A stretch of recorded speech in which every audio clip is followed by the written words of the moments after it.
LDC 2023 notification 2 ആഴ്ച മുന്നേ തന്നെ കേരള PSC പുറപ്പെടുവിച്ചിട്ടുണ്ടായിരുന്നു. ഓക്കെ, അതിന് പിന്നാലെ ഏകദേശം പകുതിയോളം ആൾക്കാരും ഇതിനോടകം തന്നെ അപ്ലൈ ചെയ്തു കഴിഞ്ഞു. ഈ വീഡിയോ LDC ഇതുവരെയും അയക്കാത്തവർക്ക് വേണ്ടിയുള്ളതാണ്. ഓർക്കുക, LDC അയക്കാനുള്ള അവസാന തീയതി 2024 ജനുവരി 3. ഓക്കെ, ഇനി നമുക്ക് വീഡിയോയിലേക്ക് കിടക്കാം. ഇവിടെ നമുക്ക് നമ്മുടെ 14 ജില്ലകള്, ആ ജില്ലകളിലെ കഴിഞ്ഞ LDCയിൽ ഇതുവരെ നടന്നിട്ടുള്ള നിയമന ശുപാർശ, അതായത് നിലവിലുള്ള ലിസ്റ്റിന്റെ കാലാവധി 2025 ജൂലൈ 31 വരെ ഉണ്ട്. ഈ കാലയളവിനിടയ്ക്ക് വരുന്ന ഒഴിവുകളെല്ലാം തന്നെ ഈ ലിസ്റ്റിൽ നിന്നായിരിക്കും PSC നികത്തുക.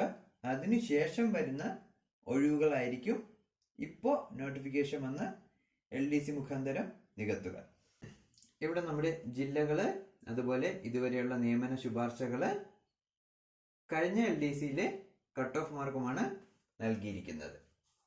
ആലപ്പുഴ, ഇടുക്കി എന്നീ ജില്ലകളിൽ മാത്രമേ 50-ന് താഴെ കട്ട് ഓഫ് മാർക്ക് വന്നിട്ടുള്ളൂ. അവിടെ ഇതുവരെ നടന്നിട്ടുള്ളത് 331, 275 എന്നിങ്ങനെയാണ് നിയമന ശുപാർശകൾ. ഏറ്റവും ശക്തമായ മത്സരം നടക്കുന്ന ജില്ലകളിലൊന്നായ തിരുവനന്തപുരം ജില്ലയിൽ ഇതുവരെ 647 നിയമന ശുപാർശകളാണ് നടന്നിട്ടുള്ളത്. Cut off 52.67. അതുപോലെ കൊല്ലം ജില്ല എടുക്കുകയാണെങ്കിൽ കട്ട് ഓഫ് 54.67 ഉണ്ട്, നിയമനങ്ങൾ 407. അതുപോലെ 578 നിയമനങ്ങൾ നടന്ന എറണാകുളം ജില്ലയുടെ കട്ട് ഓഫ് 53 ആണ്. തൃശൂർ 482 നിയമനങ്ങൾ നടന്നിട്ടുണ്ട്, കട്ട് ഓഫ് മാർക്ക് 55.33.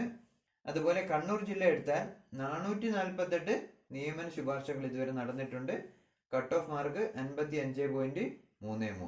അത് കണ്ണൂര് അതുപോലെ തൃശൂർ ഈ 2 ജില്ലകളിലാണ് 55-ന് മുകളിൽ കട്ട് ഓഫ് വന്നിരിക്കുന്നത്. ഒരു കാര്യം കൂടി ഓർക്കുക, ഇവിടെ 500-ന് മുകളിൽ തന്നെ നിയമനങ്ങൾ നടന്നിട്ടുള്ള ജില്ലകൾ വളരെ കുറവാണ്. തിരുവനന്തപുരം, അതുപോലെ എറണാകുളം, മലപ്പുറം എന്നീ ജില്ലകളിൽ മാത്രമേ 500-ന് മുകളിൽ നിയമന ശുപാർശകൾ ഇതുവരെ നടന്നിട്ടുള്ളൂ. ഒരിക്കൽ കൂടി ഓർക്കുക, ജില്ല മാറ്റി അപ്ലൈ ചെയ്യുന്നവർ എന്തെങ്കിലും സംവരണം ഉണ്ടെങ്കിൽ മാത്രം അത് ചെയ്യുന്നതായിരിക്കും ഉചിതം. കാരണം ഇപ്പോൾ എല്ലാ ജില്ലകളിലും തന്നെ കോമ്പറ്റീഷൻ ശക്തമാണ്.